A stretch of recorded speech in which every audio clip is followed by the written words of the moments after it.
I survived 10 broken bones when I was just a kid, and they were all on my left arm.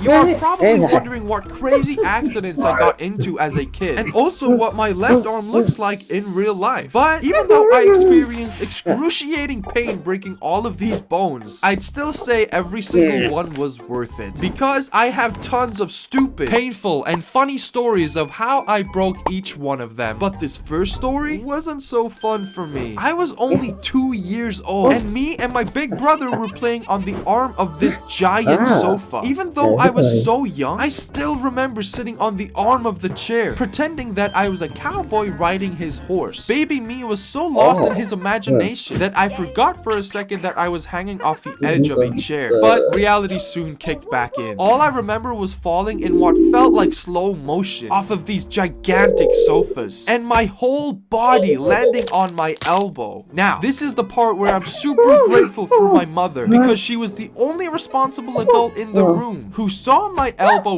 bend, pop out of place, and then snap back in. Everyone else thought I was being a literal crybaby because there were no cuts and bruises. But my mother still took me to the hospital and got me checked out. And thank God she did. I would have grown up with a literal mutant arm if she didn't get me checked out by a doctor. This was the first bone I ever broke. But sadly, little did baby Stay know, this was just the start of his broken bone curse.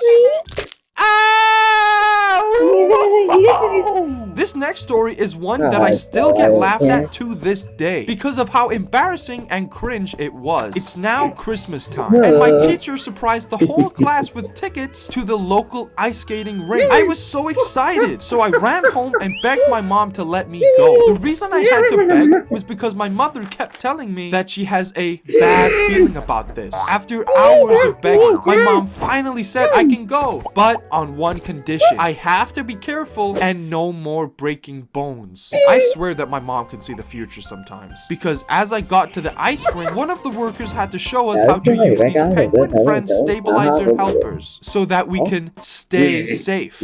Psh, who needs that?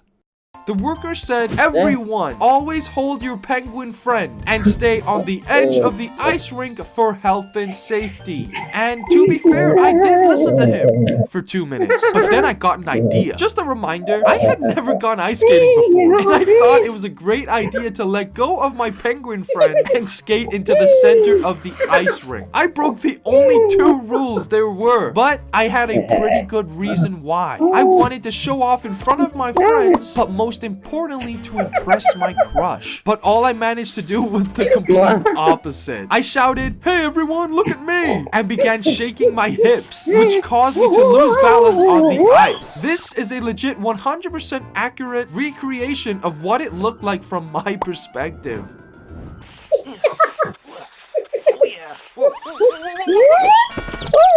Now, I would like to say I got straight back up and took it like a champ, but I instead rolled around crying as I slowly spun on the ice in front of 50 people. Luckily, there was an ambulance station outside at all times because of something called health and safety. Psh. 10 minutes later, my mom arrived, took one look at my arm, and knew I had broken a bone. And she was right. I completely snapped my wrist in half. Good times, huh, Mom? I have broken so many bones that I got really good at knowing when either I or someone else broke a bone. Yeah, I'm not 100% sure, but I think you broke your neck. But this next story, I think everyone could tell I needed the hospital. Fun fact, I've played football all my life. And growing up, even though I was super short and skinny, they still put me in defense because I would not let anybody pass me.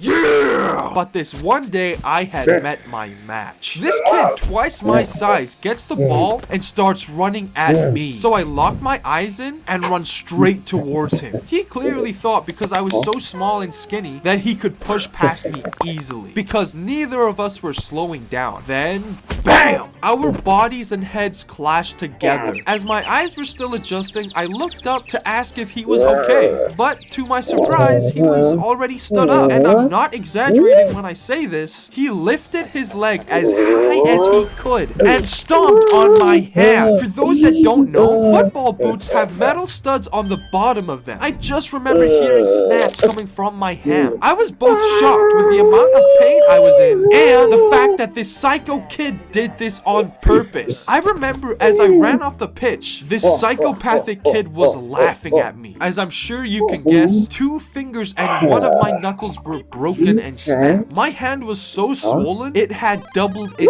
size. And ironically, one of the fingers that I broke was my middle one, so I couldn't even flip him off. On the bright side though, my football team beat his. So who's the real winner here, you psycho? Ah! I don't have weak bones or any health condition. The only thing I have is stupiditis. I know a lot of you watching this haven't even broken a single bone, so I bet hearing how I broke 10 must be crazy. Growing up, I was hyper, fearless, and awkward. The perfect combination for disasters. I've hurt myself hundreds of times throughout my life. I just can't put all of them in this video because it would be 10 hours long. But here's some of my funniest.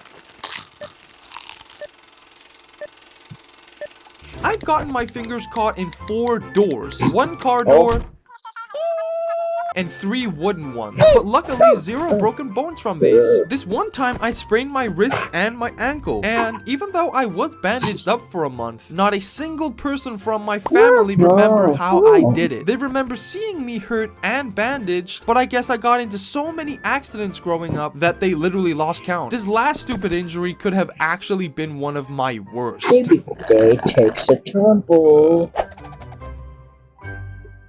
But luck was actually on my side for this one. When I was just 1 year old, I decided to climb the stairs like a big boy. I got up not 1, not 2, but 3 steps. I was doing so well, considering my mother was in the kitchen with no idea what was happening. But then everything came falling down, literally. Even though I was a strong baby, my little legs couldn't take it no more. So I must have turned around to come back down. It was at this point my mother saw what was going on, but she was too late. My mom said that when I would fall as a baby, I would just keep my arms by my side and just accept my fate. No wonder I'm so ugly now. Even though I became a master at face-planting floors, this time was different because I had a dummy pacifier in my mouth. Even though I had just gotten my first few baby teeth, I must have really wanted that tooth fairy money because I started falling with the pacifier in my mouth towards a hard wooden floor face first with 0 concerns of catching myself. I of course face-planted the floor, and even though all of my teeth were still there, surprisingly my face-plant technique didn't work because the pacifier hit the gum above my tooth, damaging it, which stopped the blood flow going into my tooth. This meant I had a bruised black tooth until I was 8 years old, front and center. But luckily, sometime in those 8 years, the blood flow came back, so I still have all of my adult teeth. And technically, I've broken 11 bones, if you consider this tooth. This next broken bone story is actually more of a wholesome and cute one. Me and my entire family were on vacation to a caravan park. All 7 of us were crammed into this tiny caravan. Since the kitchen is too small to make 7 meals, me and my grampy were sent on the mission to go buy food from the nearest fast food restaurant. Even though the food place was only a 15-minute walk away, my mom pulled me to the side and whispered in my ear, "Help your grandfather as much as possible and don't make him struggle." The reason she said this was because my grandfather was recovering from a very rare cancer operation. The cancer he had was literally 1 in a million, which was in his appendix. Yeah, our family's appendix hate us. So, my grandfather had recently gone through hell and back, and I really wanted to make sure that he was okay. On the way back from the restaurant, I was carrying everything my little arms physically could. Even though I was using all my strength, my grandfather was still carrying some bags, which I didn't like. So I came up with a plan. I ran back to the caravan, dropped the food off inside, and then I can run back and help my grandfather carry the rest of the food. But I was rushing so fast that when I was going out the door, I somehow slipped and fell in the doorway, landing my full body weight on my hand, which was sideways, breaking 3 bones in the palm of my hand. Ironically, I almost had to have surgery myself because the psycho football kid and the caravan door bone breaks were literally weeks apart. So in other words, my hand was a complete mess. As you can tell, growing up, I was in the hospital so much that it was practically my second home. It got to the point where I knew all the doctors. Hey, what's up, Stacy? Gavin, my man. What's up, doc? I'll take the usual. Coming right up. Taking a bath or a shower was super difficult. Because you can't get your cast wet, my mom made me wear this rubber mold thing that was for people's legs. But after months when you can finally take your cast off, even though your arm smells really funky and feels super weird and tingly, the satisfaction of being free again feels amazing. But of course, with me, freedom didn't last long.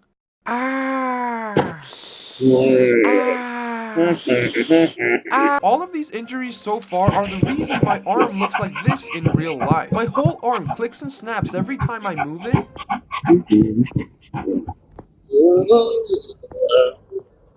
I'm missing half of my knuckle, plus my fingers bend in different directions. But all of these injuries do not even come close to these last two. They are so embarrassing that I almost didn't put them in this video. I was outside playing football when my ball got stuck in the net, so I climbed up the net and grabbed the ball. But on the way down, I got tangled and tied up, which made me fall and land on my wrist. Even though this broke my wrist, it was a very light fracture, so I was healed within a few months.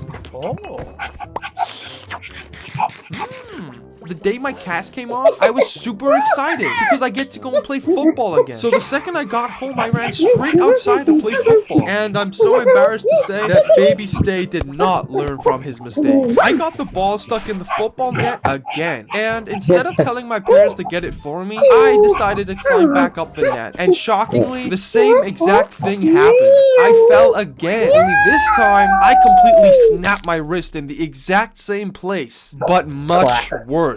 I remember I didn't even cry because I was more scared that my mom was gonna beat me up for breaking the exact same bone in the exact same place but doing 10 times more damage. Growing up, my mother almost had 30 heart attacks because she never knew what to expect from me.